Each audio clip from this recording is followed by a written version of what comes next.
Amém, louvado seja Deus. Hoje nós vamos ler a segunda carta à igreja em Esmirna.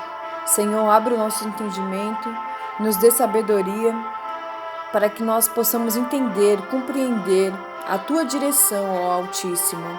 O Senhor fala através da Tua palavra, então fale conosco, cada um devido à sua necessidade, ó Pai.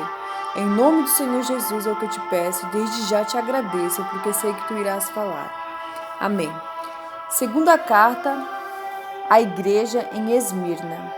E ao anjo da igreja em Esmirna escreve: Isto diz o primeiro e o último, o que foi morto e reviveu. Conheço as tuas obras e tribulação e pobreza, mas tu és rico, e a blasfêmia dos que se dizem judeus e não o são, mas são a sinagoga de Satanás. Nada temas das coisas que hás de padecer. Eis que o diabo lançará alguns de vós na prisão, para que sejais tentados, e tereis uma tribulação de 10 dias. Sê fiel até a morte, e dar-te-ei a coroa da vida. Quem tem ouvidos, ouça o que o Espírito diz às igrejas. O que vencer não receberá o dano da segunda morte. Agora vamos ao estudo. Vencedores, né? Aqui, 2:8. Igreja em Esmirna. A cidade de Esmirna. Cadê aqui? A cidade de Esmirna era uma das mais prósperas da Ásia, menor devido ao seu forte comércio, embora a igreja cristã dessa localidade fosse pobre materialmente, era rica em fé. Ser cristão naquela cidade era um grande desafio por causa da intensa perseguição. Inclusive, muitos foram mortos por confessarem a Jesus como Senhor e Salvador. Diante de tanto sofrimento por causa da fé, Jesus os confortou, identificando-se como o primeiro e o último, o que foi morto e reviveu. Ou seja, o nosso Senhor venceu tudo, até mesmo a morte. Aqueles que forem fiéis a Ele até o fim dos seus dias receberão a coroa da vida e viverão ao seu lado eternamente. Obras, tribulação e pobreza. A igreja de Esmirna não apresentava tantas obras como a igreja de Éfeso. No entanto, havia qualidade no seu serviço. Para Deus, Éfeso caracterizava quantidade e Esmirna qualidade. Esta igreja estava sendo triturada pela perseguição, e isso fazia o seu caráter e sua fidelidade ao Senhor Jesus se destacarem.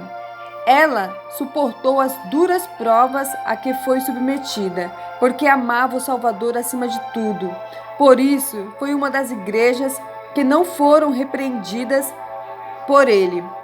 Os cristãos de Esmirna representam os verdadeiros convertidos que, ao longo dos séculos, foram presos, torturados, perseguidos e massacrados por assumirem a fé em Jesus. As perseguições contra a igreja de nosso Senhor existiam no passado, existem hoje e existirão no futuro, até que seja arrebatada aos céus para encontrar-se com o noivo. Nada temas. O Senhor Jesus jamais prometeu facilidade para aqueles que se dispõem a segui-lo. Pelo contrário, ele não só falou do sofrimento pelos quais os cristãos de Esmirna passariam, como também os especificou. O Senhor deixou claro que quem está por trás das perseguições é o próprio diabo, cujo objetivo é fazer com que as pessoas desanimem e abandonem a fé. Os 10 dias de tribulação aqui mencionados representam um período de grandes provações, quando muitos cristãos de Esmirna seriam perseguidos e até mortos. Ser fiel até a morte. Ao que tudo indica, Policarpo era bispo da igreja de Esmirna naquela época. Segundo relatos antigos, ele foi torturado e levado a julgamento. Foi-lhe ordenado negar a sua fé em Jesus e blasfemar contra o seu santo nome. Mas Policarpo, com muita firmeza, teria respondido: há 86 anos sirvo a Jesus, e ele nunca me fez mal algum. Então, como posso blasfemar contra o meu rei que me salvou? Diante dessa declaração corajosa, eles o queimaram vivo. Alguns falsos judeus que, segundo as palavras do Senhor, pertenciam à sinagoga de Satanás, teriam participado da sua morte, assim como Policarpo.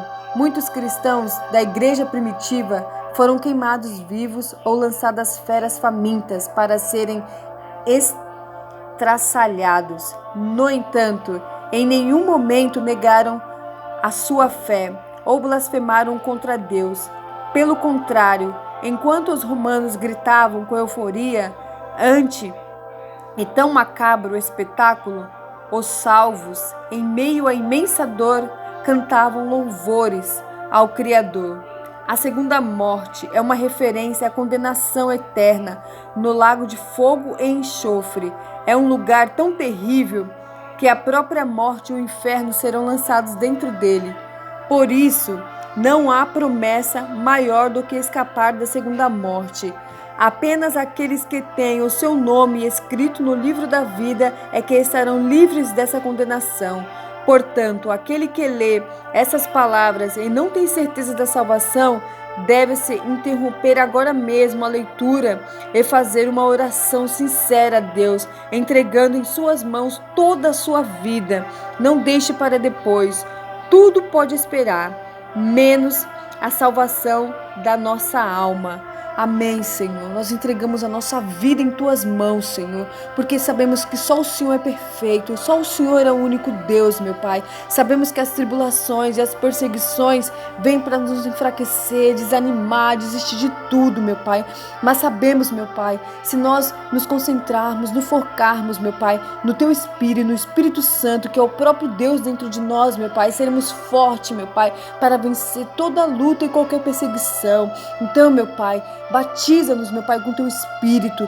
Fortalece-nos, ó Deus, nos dê sabedoria e direção para suportar tudo e todos, meu Pai, e vencermos, meu Pai. Seremos vencedores, meu Pai, para a Tua glória, meu Pai. Em o nome do Senhor Jesus, abre o nosso entendimento e a nossa visão. E eu entrego toda a minha vida em Tuas santas e gloriosas mãos. Amém e graças a Deus. A próxima carta vai ser a Igreja de Pérgamo. Até o próximo vídeo.